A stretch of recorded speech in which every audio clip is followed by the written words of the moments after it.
ексклузивно по враќање на медицинскиот тим кој што го придружуваше младиот пациент. Првиот транспортиран со медикоптер од Скопје до Виена од ГОП 8 септември утринава во живо колегата Бранко Чупевски со целиот тим. Бранко, повели. Добро утро, Јована. Добро утро до колегите што го реализираат ова вклучување ова утро, што ја реализираат емисијата Македонија на утро и се разбира добро утро до целата наша публика, добро утро до цела Македонија. Се јавуваме од пред градската општа болница 8 септември во Скопје да покажеме дека и јавното здравје може, да покажеме дека одиме чекор напред, да покажеме дека ги користиме современите средства и во медицината. Првото летање на еден македонски медикоптер во нашата независна историја на релација од Скопје за Виена, реализирано од екипата на градската општа болница 8 септември. Се наоѓам во друштво на 4 прекрасни дами и еден голем господин, лекарскиот тим кој што учествуваше во организирањето и спроведувањето на ова и тоа колку хумана активност. Ќе почнеме со господинот, ќе му дадеме ова утро предност, доктор Христијан Костов. Добро утро, добре дојдовте во нашата програма. Кој и како го организираше овој прв лет од Скопје за Виена, прв медицински лет со медикоптерот? Добро утро на вашите гледачи, на гледачите на македонската телевизија. Значи, ова е за прв пат во историјата на, да кажеме, на постоењето на македонската држава еден хеликоптер од одделот за воздухопловните единици на полиција да биде користен за транспорт на пациенти. Значи, тоа е една соработка помеѓу Министерството за внатрешни работи и Министерството за здравство, кое што започна уште пред, да кажеме, 6-7 месеци и финишираше еве со овој транспорт на пациент од нашата држава во еден медицински центар во европска земја, во случајот беше Австрија.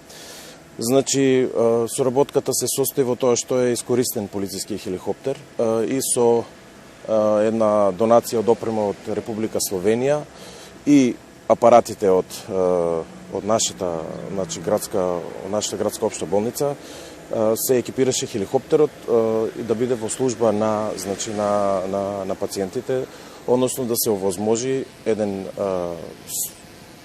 професионален, односно еден сериозен транспорт и сигурен пред се транспорт на пациент од нашата болница према, во овој случај, према медицинскиот центар во Виена. Кои предуслови и услови треба да бидат исполнети за да се изреализира едно вакво патување? Бидејќи е прво да објасниме како тоа. Значи, што ќе биде службата, нели, на овој така наречен, нели, медикоптер?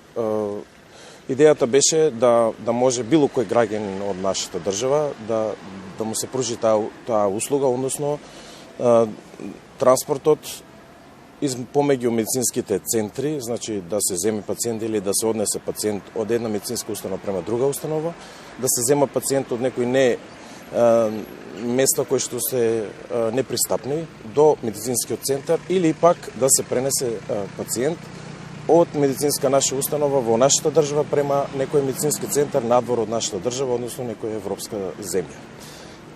Начинот на функционирањето, значи, на овој медикоптер е тоа што за почеток пријавите се јавуваат во Центарот за управување со кризи, односно бројот 112.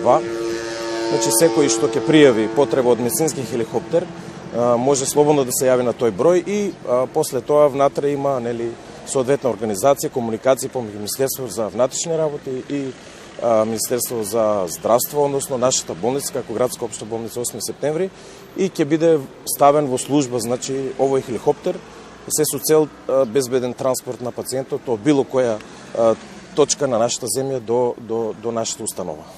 Ви благодариме, докторе. За сега останувате тука, ќе финишираме со вас. Одиме сега со тим лидерот на медицинскиот персонал, со доктор Татјана Троичка, што беше одговорна за она што се случуваше во хеликоптерот, односно медикоптерот. Добро утро. Ќе морам да се доближам до вас. Добро утро и добре дојдовте во нашата програма. Само вака ќе мора малку да се изротираме.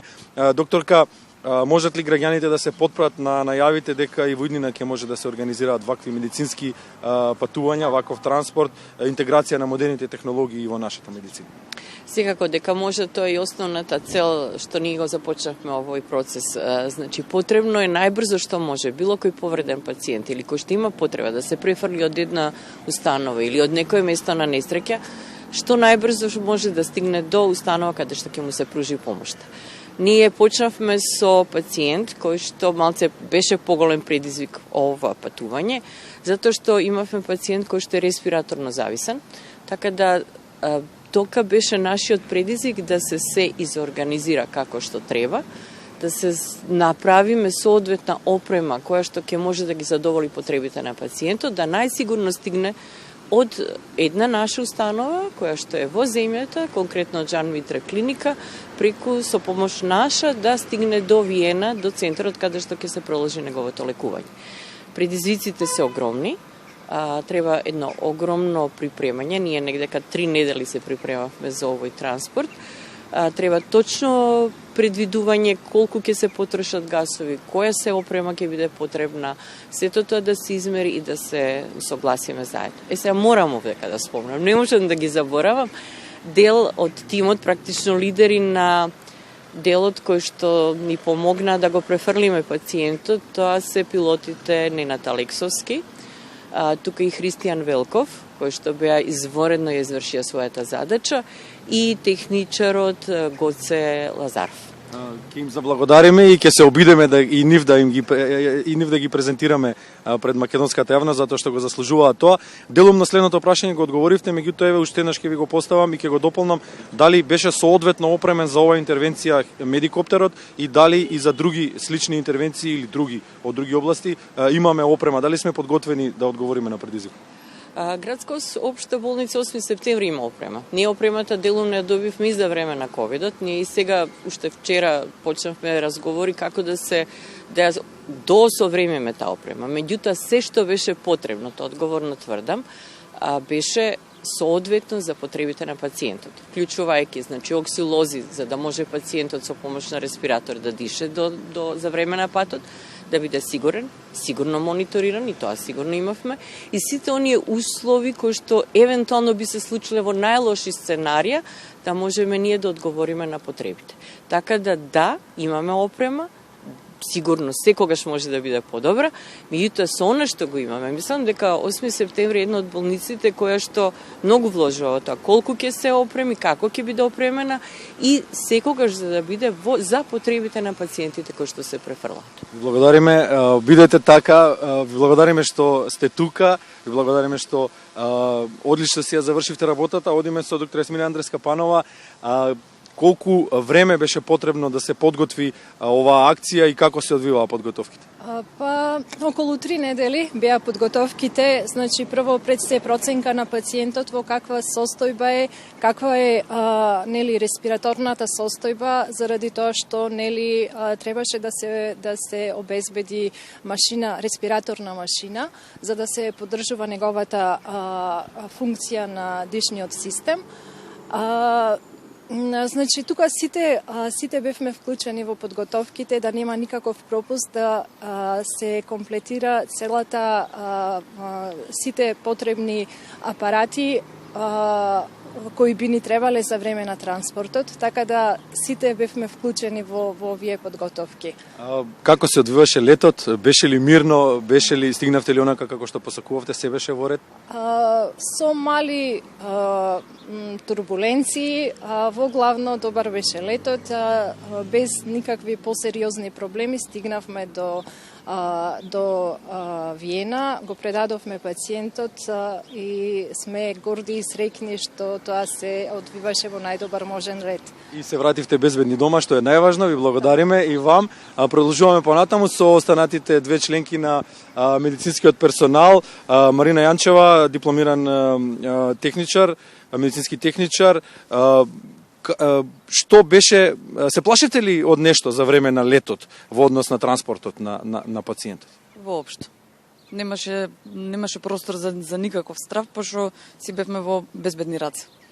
Како вие како медицински персонал се чувствувавте за време на летот и во едниот и во другиот правец? Би тргнале ли повторно на ваква мисија? Во моментов. Ако има потреба, во моментов би тргнале. Промптно, кратко и јасно ви благодариме за овие зборови. Понекогаш и еден збор кажува многу. Главната сестра останува да ја прашаме дали сме подготвени со медицински персонал за вакви и за слични, можеби покомплексни интервенции и во иднина. Добро утро на гледачите. Го 8 септември може да се чувствува гордо, а и ние како менеджмент, јас и директорот, дефинитивно спремен. Во секој момент покажавме многу пати, овој пат еве се чувствуваме уште погорди после ласкарси, после сите збиднувања во го 8 септември, првиот медикоптер во историјата на државата. Да, точно имаме спремни кадри и ентузијасти, како и спремни за предизвик во секој момент. И благодариме многу, докторе, ќе финишираме со вас, го отворивме Олинковско вклучување, ќе завршиме со лидерот на тоа што се случува во 8 септември. Оптимисти сте за воиднина за ваквите случувања, па и воопшто за функционирањето на болницата? Јас себе сакам уште еднаш да истакнам пред целата наша јавност во нашата држава дека имаме уште една служба која што ќе биде во уште една дејност која што ќе биде во служба на секој еден граѓанин на нашата држава, а тоа е значи хеликоптерски транспорт на било кој пациент кој што е во животозагрозувачка состојба, односно секој оној кој што има потреба може да се јави на Центарот за управување со кризи на бројот 112 и за брзо време ќе бидат координирани значи хеликоптерската единица, како и нашата градска општа болница и ќе бидат екипирани ќе направена екипата заедно со потребниот медицинска апаратура и така наречениот медикоптер брзо би дошол до местото кај што би требало да биде земен или однесен пациентот. Луѓе, ви благодариме што сте тука. Уште еднаш ја имате најблагородната функција во општеството, тоа е да спасувате човечки животи. Бидете такви и понатаму вашите кариери, ние ќе бидеме тука да ве поддржиме и да и кажеме на македонската јавност дека може да биде мирна. Благодариме уште еднаш.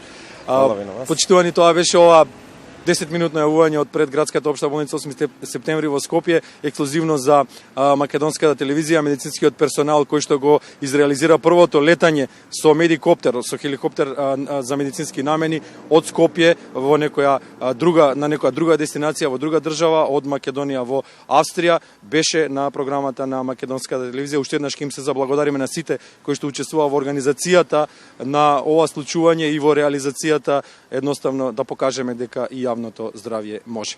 Јована? Така, јавното здравје и она што велат докторите, подготвени сме и сега, ако треба да тргнеме да одговориме на предизвикот.